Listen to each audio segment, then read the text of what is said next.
Hello friend, welcome to the channel solution. आज हम बात करने वाले हैं वायरस के इंट्रोडक्शन, मॉर्फोलॉजी और उनके रिप्रोडक्शन या तो रेप्लिकेशन साइकिल के बारे में। यही वीडियो हमने फार्माकोलॉजी 3 में एंटीवायरल ड्रग के टॉपिक के रूप में अपलोड किया था, क्योंकि वो कंटेंट पूरा का पूरा यहाँ से मैच करता है, सेम टू सेम है। इसलिए हम वही वीडियो को वापस से आपके लिए माइक्रोबायोलॉजी के रेस्पेक्ट में वायरस के इंट्रोडक्शन के पॉइंट ऑफ व्यू से यहाँ पे ऐड कर रहे हैं। तो चलिए इस वीडियो को पूरा ध्यान से देखते हैं। अनफॉर्चुनेटली, दुर्भाग्यपूर्ण, आज जब हम इस वीडियो को शुरू कर रहे हैं तो हम सब अपने अपने घरों में बंद है, और उस घरों में बंद रहने के पीछे जिसका सबसे बड़ा कारण है वो यही वायरल इंफेक्शन ही है, चाहे वो किसी तरह का भी कोई वायरस क्यों ना हो। फिलहाल हम बात करने वाले हैं इन ओवरऑल वायरल की बेसिक जानकारी के बारे में। तो चलिए शुरू करते हैं आज का टॉपिक। ये जो वायरस है वो बैक्टीरिया और फंगस से कई मायनों में अलग है। हमने एंटीबायोटिक के बारे में भी देखा, हमने एंटी फंगल के बारे में देखा। दोनों में एक चीज तो कॉमन थी कि वो कहीं ना कहीं किसी न किसी मीडियम में ग्रो कर रहे थे, और उनके ग्रोथ को अपन डायरेक्टली या इनडायरेक्टली बैक्टीरियोस्टैटिक, बैक्टीरियोसिडल, इन सब चीजों के या फिर फंगिस्टैटिक या फंगोसिडल के ड्रग के यूज करते हुए खत्म कर पा रहे थे। उनके साथ एक अच्छी बात यह भी थी, आपने बहुत ध्यान से अगर सुना होगा तो, कि अगर किसी होस्ट के अंदर वो इंफेक्शन कॉज कर रहे हैं या सर्वाइव कर रहे हैं तो उनको खत्म करने वाले जो भी ड्रग थे, रेस्पेक्टिवली बैक्टीरियोस्टैटिक हो, बैक्टीरियोसिडल हो, फंगिस्टैटिक या फंगिसिडल क्यों ना हो, वो उन्हीं को, बैक्टीरिया को और फंगस को रेस्पेक्टिवली डैमेज पहुंचा रहे थे। बहुत ही कम मात्रा में या नहीं के बराबर वो आपके होस्ट सेल, यानी कि मुझे या आपको, जो कोई भी पर्टिकुलर पर्सन उसको ले रहा था, उसको कम हानि पहुंचा रहे थे। लेकिन ऐसा वायरस के साथ बिल्कुल भी नहीं है। अगर हम एंटीवायरल ड्रग यूज करते हैं तो कहीं ना कहीं ये जो एंटीवायरल ड्रग है आपके, मेरे यानी कि होस्ट के बॉडी के नेचुरल और नॉर्मल फिजियोलॉजिकल प्रोसेस को, फिजियोलॉजिकल एक्टिविटी को भी कहीं ना कहीं अफेक्ट करेगा। तो इसके ऊपर कई सारे इन्वेस्टिगेशन किए जा रहे हैं, किए जा चुके हैं, जिनकी कोशिश मुख्य रूप से इसी बात पे केंद्रित रहती है कि कोई न कोई ऐसा ड्रग को आविष्कार किया जाए, बनाया जाए, जिनका जो असर है वो केवल वायरस पे हो, वायरस के रेप्लिकेशन पे हो, ना कि उसके होस्ट पे हो।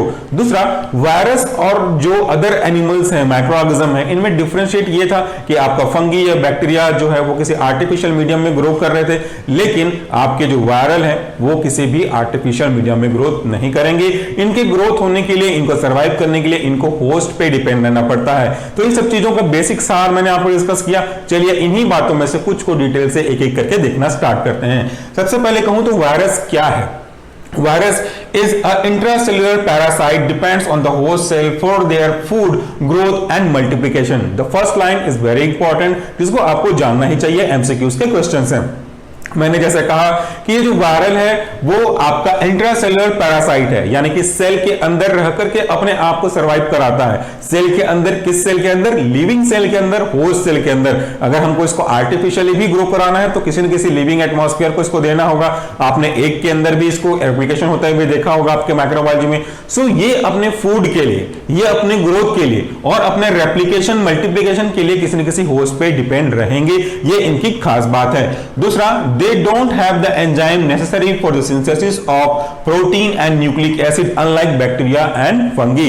इनके पास इस तरह के एंजाइम नहीं है जो कि आवश्यक होते हैं अपने लिए ग्रोथ फैक्टर को कॉज करने के लिए, अपने लिए सिंथेसिस करने के लिए। किस चीज की सिंथेसिस? प्रोटीन और न्यूक्लिक एसिड की। सो इनके पास वो एंजाइम नहीं है। कुछ केस को छोड़ करके most of the case of virus के पास इस तरह के एंजाइम नहीं पाए जाते हैं। जब वो एंजाइम ही इनके पास नहीं है कि वो आगे जाकर के प्रोटीन या न्यूक्लिक एसिड की सिंथेसाइज कर सकें, तो वो कैसे अपने आप रेप्लिकेट कर सकते हैं बिना किसी होस्ट के? इन सब की कमी को पूरा करने के लिए, इन एब्सेंस ऑफ एंजाइम को किसी होस्ट पे जाकर के उनके एंजाइम को यूटिलाइज करते हुए अपने मल्टीप्लिकेशन करने के लिए इनको किसी न किसी होस्ट की तो आवश्यकता होगी। तो ये दूसरा पॉइंट है, वो पहले पॉइंट को जस्टिफाई करता हुआ दिख रहा है। इसके बाद देखिए बहुत ही इंपॉर्टेंट लाइन है, virus multiply by complex process not bye binary process. इसका क्या मतलब है? आपने अगर बैक्टीरिया के फ्यूजन को देखा होगा, अगर आपने बैक्टीरिया के मल्टीप्लिकेशन को देखा होगा, तो मोस्टली हम ये देखते हैं कि बाइनरी मल्टीप्लिकेशन होता है। एक सेल से दो सेल, दो सेल से चार सेल, इस तरह के मल्टीप्लिकेशन होते रहते हैं, सेल डिवीजन होते रहते हैं। लेकिन वायरस के साथ ऐसा कुछ नहीं है। वायरस इस तरह के बाइनरी रेप्लिकेशन या बाइनरी जो रिप्रोडक्शन है इसको फॉलो नहीं करते हैं। ये होस्ट के सेल में एंटर करने के बाद एक मैच्योर सेल के रूप में बाहर रिलीज होते हैं। तो ये एक कॉम्प्लेक्स प्रोसेस है, एक सीरीज ऑफ प्रोसेस है, स्टेप बाय स्टेप प्रोसेस है, जिसको इसी वीडियो के सेकंड व्हाइट बोर्ड सेक्शन में हम आपसे डिस्कस करेंगे डिफरेंट प्रोसेस के बारे में। तो ये एक प्रकार से कॉम्प्लेक्स है। एक एंटर करेगा, एंटर होने के बाद उनके अपने जो बाहरी आवरण है उनको रिलीज करेंगे, न्यूक्लिक एसिड को अवेल करेंगे, फिर बडिंग करेंगे, देन फाइनली वो रिलीज होंगे। समझेंगे इसको थोड़ी देर बाद। तो ये एक कॉम्प्लेक्स प्रोसेस है। अब अगर आप देखें ये एक लाइन और जो आपको ये दिखाना चाह रहा है कि इनके कुछ प्रॉपर्टीज क्या क्या हैं। देखिए, they don't have cellular organisation, यानी कि बैक्टीरिया की तरह से या हमारी बॉडी की तरह से इनके बॉडी के पार्ट में सेल का ऑर्गेनाइजेशन नहीं होता, डिफरेंट डिफरेंट सेल्यूलर ऑर्गेनेल्स नहीं होते। इनमें केवल पाया जाता है आपका different types of nucleic acid. Different type of nucleic acid मतलब या तो वो आरएनए पाए जाएंगे जैसा मैंने लिखा हुआ है, या तो डीएनए पाया जाएगा। They will have only either DNA और RNA, they will never have both. उनके पास कभी भी दोनों नहीं होंगे। So upon depending upon the nature they have nucleic acid either DNA और आरएनए। इनको बाद में और क्लासिफाई किया गया है। तो इसी के यानी कि अवेलेबिलिटी ऑफ डीएनए या तो आरएनए की अवेलेबिलिटी के अकॉर्डिंगली स्ट्रक्चरली क्लासिफाइड किए गए हैं दो टाइप में।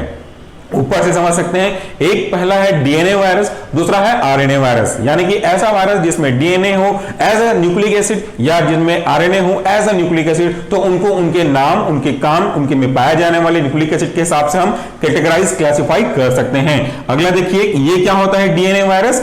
डीएनए वायरस ऐसे वायरस हैं जो डिपेंड करते हैं होस्ट के एमआरएनए पॉलीमरेज पे।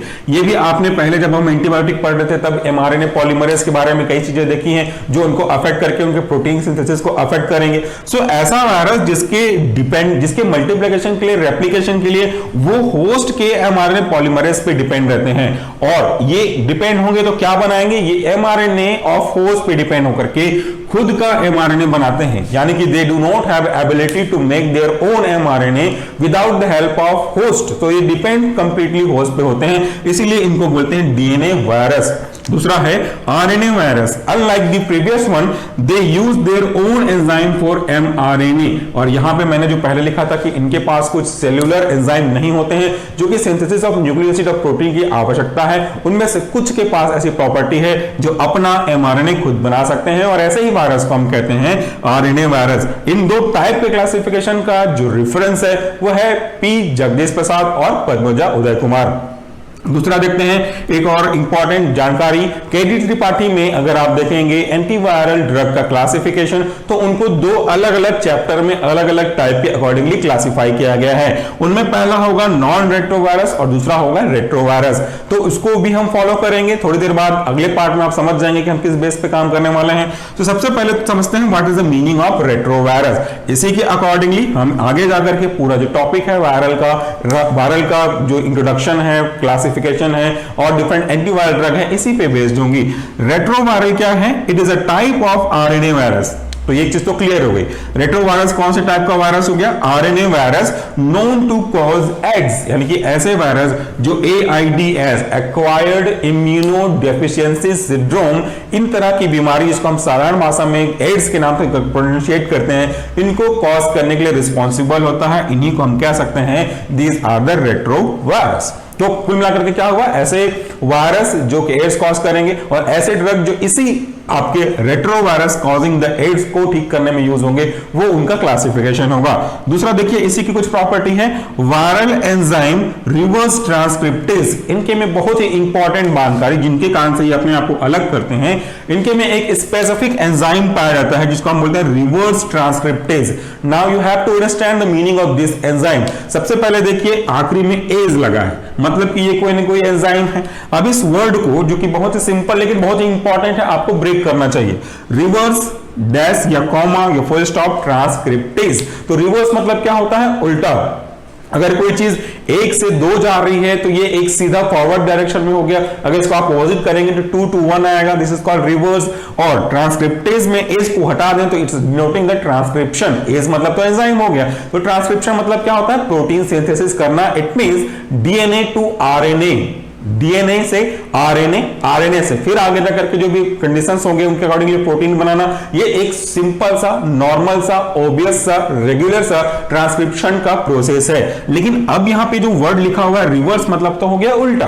तो रिवर्स ट्रांसक्रिप्टेज एक ऐसा एंजाइम है जो कि खास करके रेट्रोवायरस में पाया जाता है, और आपने देखा कि ये एड्स को कॉज करते हैं। और ये किस तरह के वायरस हैं? ये आरएनए वायरस है, डीएनए तो है नहीं। डीएनए है नहीं तो आरएनए कैसे बनाएंगे, आरएनए नहीं है तो प्रोटीन कैसे बनाएंगे। तो ये यहाँ पे उल्टा करता है प्रोसेस को, यानी कि आपके आरएनए से डीएनए बनेगा, फिर आगे जाके चीजों को कैरी फॉरवर्ड करते जाएंगे। That is why it have reverse transcriptase an enzyme, और इसी कारण से इन्वॉल्व होते हैं वो आगे जाकर के रेप्लिकेशन में। उसके बाद देखते हैं एंटीवायरल ड्रग जो है वो कैसे और किन किन स्टेप को अफेक्ट करेंगे। यहां तक तो आपका एक बेसिक जानकारी हो गई।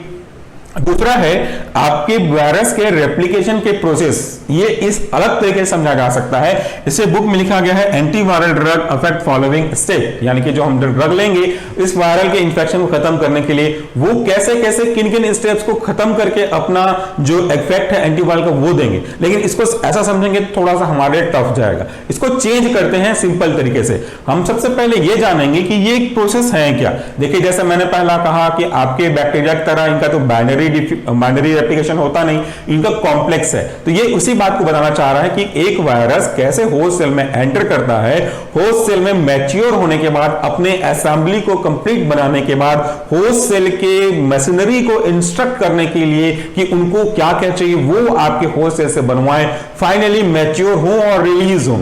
ये जो पूरा प्रोसेस है यही वायरस का रेप्लिकेशन प्रोसेस कहलाता है, स्टेप बाय स्टेप। इन्हीं रेप्लिकेशन के स्टेप को आगे मैच्योर होते होते वो फाइनल रिलीज होते हैं। तो अगर हम इनमें से किसी भी स्टेप को अगर इनहिबिट कर दें तो वो आगे का प्रोसेस होगा नहीं, और आगे का प्रोसेस होगा नहीं तो कैसे एक मैच्योर वायरस रिलीज होगा होस्ट सेल से। तो यही है एक मेन कारण कि हमारे जो ड्रग है एज ए एंटीवायरल इन्हीं स्टेप्स को फॉलो करते हैं। तो सबसे पहले यहां पे तो मैं आपको सिर्फ नाम बता रहा हूं, इसी के अगले सेक्शन ऑफ व्हाइट बोर्ड में हम इनके बारे में डिटेल से देखेंगे, और मैं आपको बहुत ज्यादा इंपॉर्टेंट एनिमेशन वीडियो भी यहां पे ऐड करूंगा जिसको हमने ऑलरेडी अपलोड किया हुआ है। सबसे पहले देखें इनके स्टेप्स के बारे में।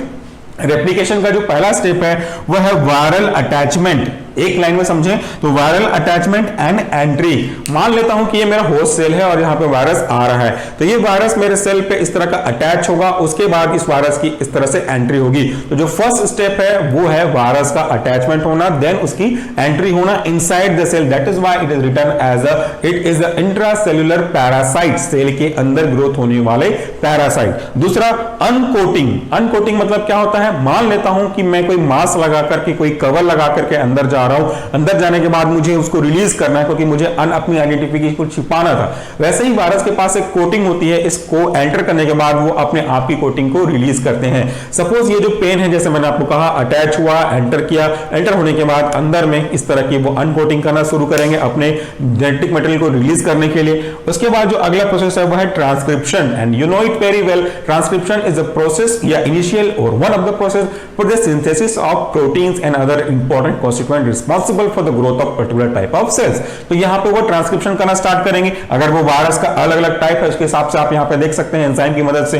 ट्रांसक्रिप्शन के बाद ट्रांसलेशन होगा। These are the process for the protein synthesis. Transcription, translation, finally protein desired need of proteins.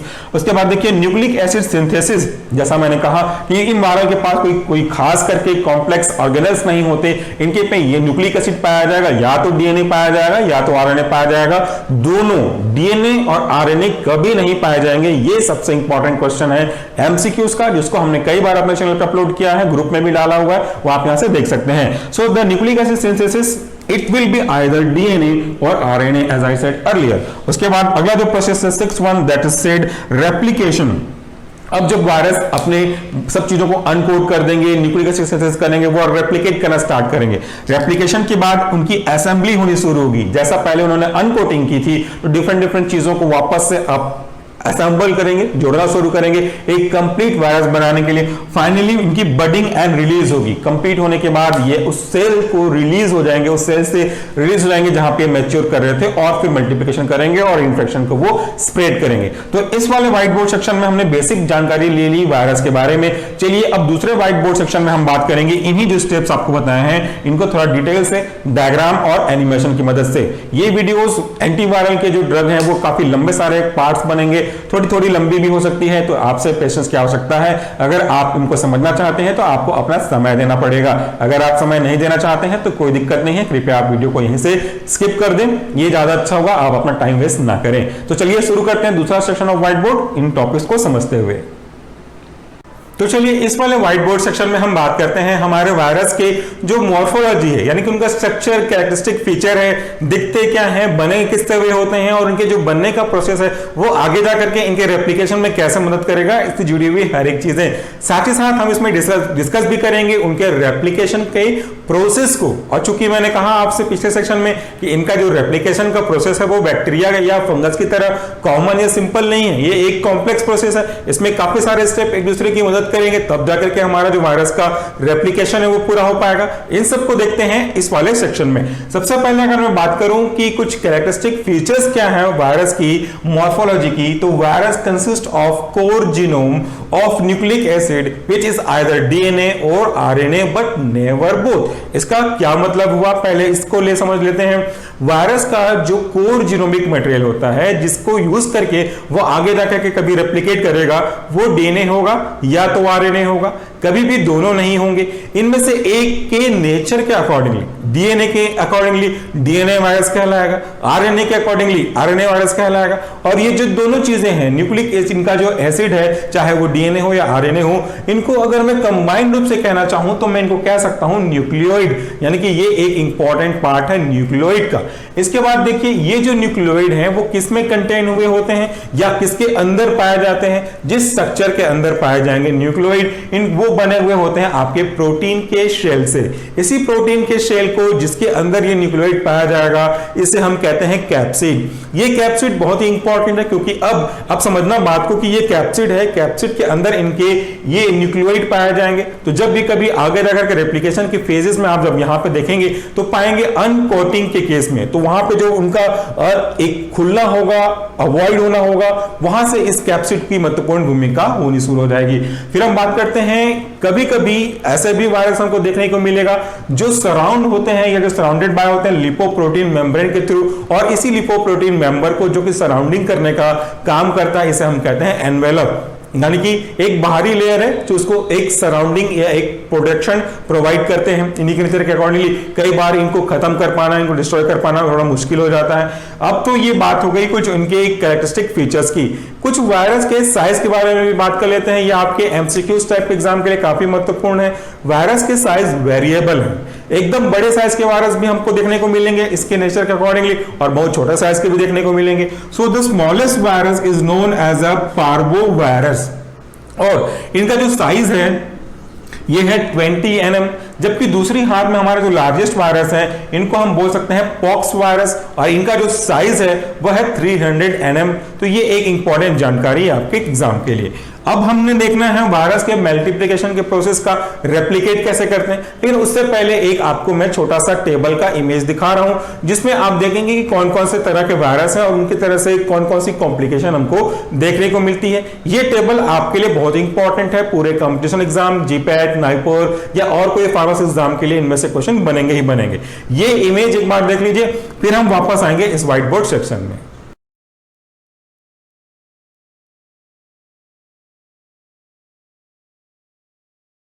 अभी आपने जो एक टेबल के रूप में इमेज देखा, वो देखने के बाद आगे बढ़ते हैं रेप्लिकेशन स्टेप में।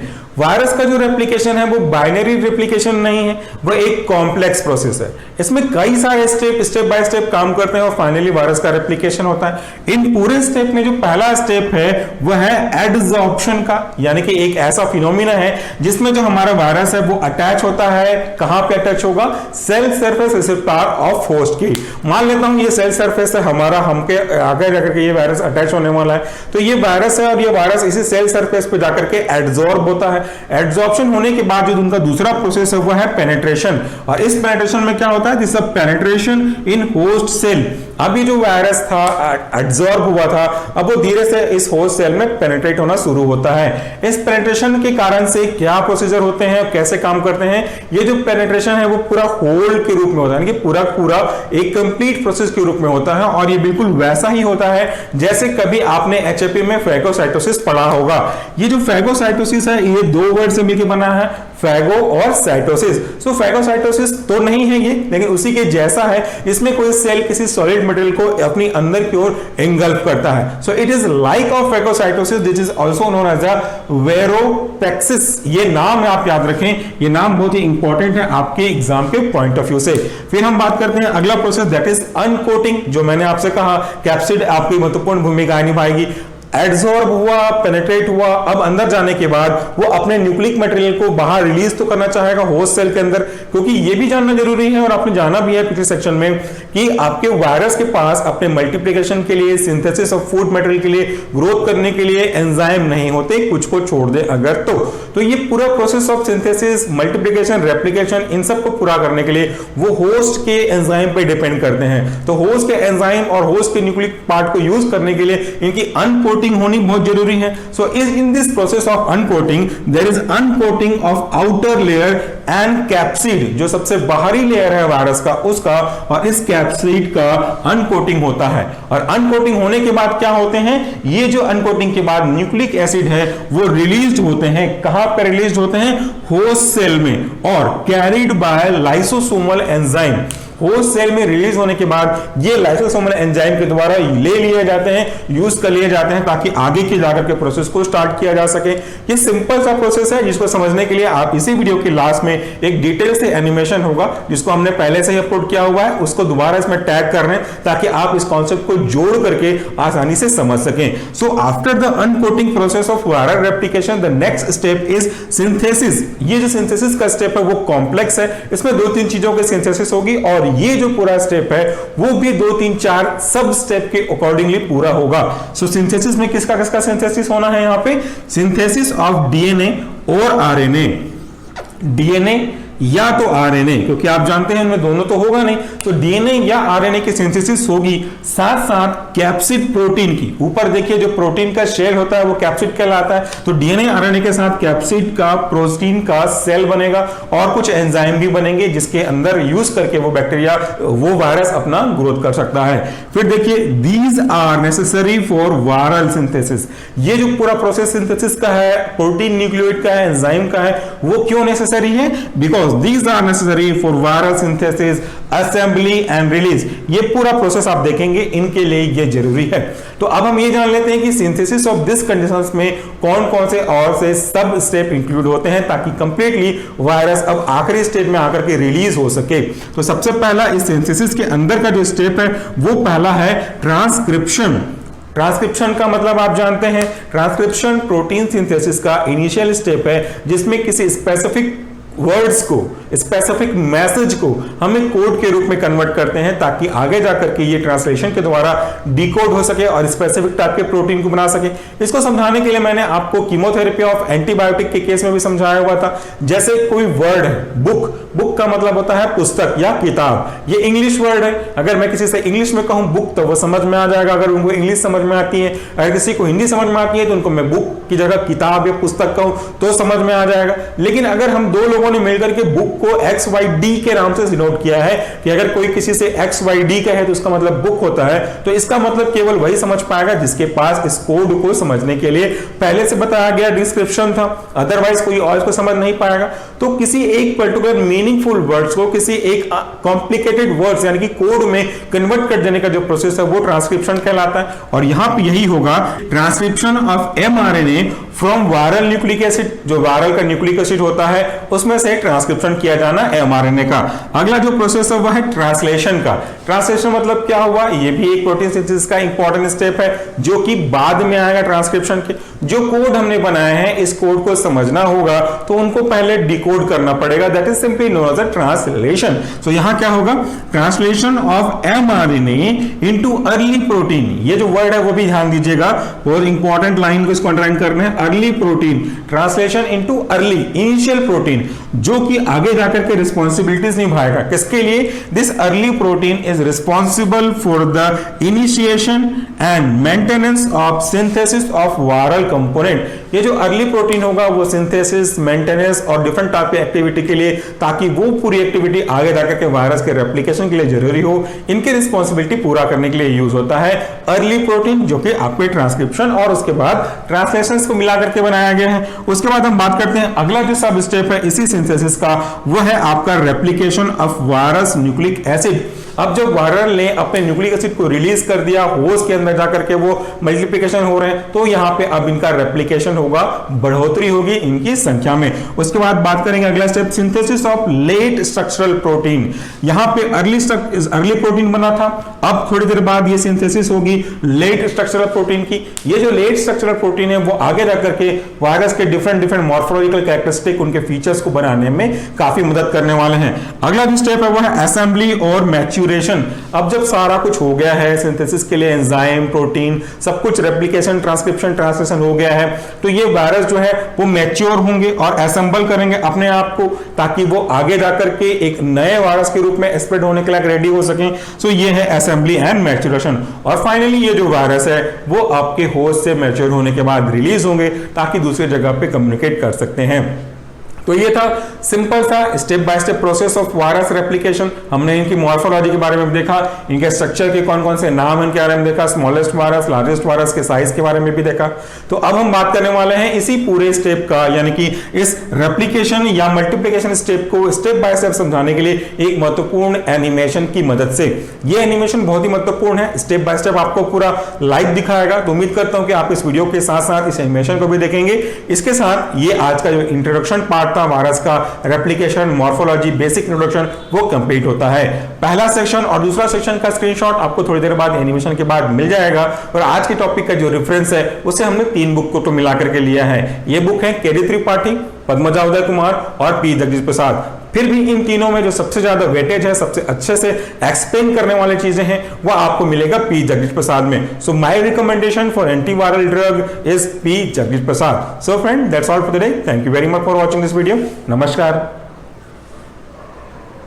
आज के वीडियो में हम आपको बताएंगे एंटीवायरल ड्रग्स की classification, mechanisms and their site of action. तो सबसे पहले जानते हैं कि वायरस का रिप्लिकेशन कैसे होता है, मीन्स वायरस कैसे रिप्रोड्यूस होता है, मीन्स अपनी मल्टीपल कॉपीज़ कैसे बनाता है और किसी भी सेल को इन्फेक्ट कैसे करता है। वायरस खुद कैपेबल नहीं होता है रिप्लिकेशन के लिए, मतलब खुद से अपनी मल्टीपल कॉपीज़ नहीं बना पाता, उसको होस्ट सेल की ज़रूरत होती है फॉर द रिप्लिकेशन। और इस होस्ट सेल से वो जितने भी सब्सटेंस रिक्वायर्ड होते हैं वायरस को रिप्लिकेट होने के लिए, वो होस्ट सेल से उसको प्रोवाइड होता है। और ये host cell animal cell, plant cell या बैक्टीरियल सेल भी हो सकता है। तो आइए शुरू करते हैं। मान लो कि ये होस्ट सेल है और ये होस्ट सेल का आउटर मेम्ब्रेन और इनर फ्लूइड कहलाता है होस्ट सेल का साइटोप्लाज्म। तो सबसे पहला स्टेप होता है वायरस इन्फेक्शन का, viral fusion with the host cell. इस स्टेप में जो वायरस पार्टिकल होता है, ये वायरस सेल के मेम्ब्रेन से जाके अटैच हो जाता है और ये अटैचमेंट होता है through the specific receptor. Means host cell के मेम्ब्रेन में एक स्पेसिफिक रिसेप्टर होता है और उस रिसेप्टर से जाके वायरस बाइंड होता है।